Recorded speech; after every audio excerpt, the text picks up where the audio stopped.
எனக்கென வந்த தேவதையே சரிபாதி நீ அல்லவா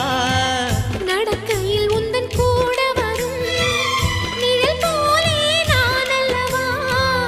கண்ணன் கொண்ட ராதையர ராமன் கொண்ட சீதையர மடி சேர்ந்த பூரதமே மனதில் வீசும் மாருதமே